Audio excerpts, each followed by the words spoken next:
আসসালামু আলাইকুম বন্ধুরা, ইন্দো বাংলা ট্যুর অ্যান্ড ট্রাভেলসে আরও একটা নতুন ভিডিওতে আপনাদের স্বাগতম।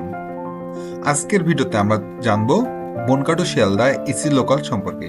তো চলুন প্রথমেই দেখে নিই এসি লোকালের ভাড়া এবং এসি লোকালের সময়সূচি। এসি লোকাল প্রতিদিন সন্ধ্যা 5:32 শিয়ালদা থেকে ছাড়ে এবং সন্ধ্যা 7:28 বনগাঁ স্টেশনে পৌঁছে, এবং সকাল 7:15 বনগাঁ স্টেশন থেকে ছেড়ে সকাল 9:15 শিয়ালদা স্টেশনে পৌঁছে।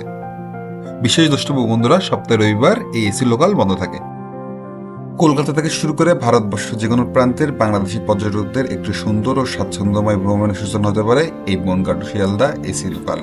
আমার প্রথমবার ভ্রমণের অভিজ্ঞতা ছিল বেশ চমৎকার। কোনো কোলাহল নেই, মনে হয় অন্য কোনো এক্সপ্রেস ট্রেনে উঠে পড়েছি।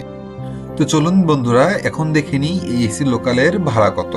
শিয়ালদা থেকে বিধাননগর 35 টাকা, শিয়ালদা থেকে দমদম জংশন 35 টাকা, শিয়ালদা থেকে দমদম ক্যান্টনমেন্ট 35 টাকা, শিয়ালদা থেকে মধ্যমগ্রাম 60 টাকা, শিয়ালদা থেকে বারাসাত 60 টাকা, শিয়ালদা থেকে দত্তপুকুর 85 টাকা, শিয়ালদা থেকে হাবড়া 90 টাকা, শিয়ালদা থেকে গোবরডাঙ্গা 105 টাকা, শিয়ালদা থেকে ঠাকুরনগর 105 টাকা এবং শিয়ালদা থেকে বনগাঁ 120 টাকা।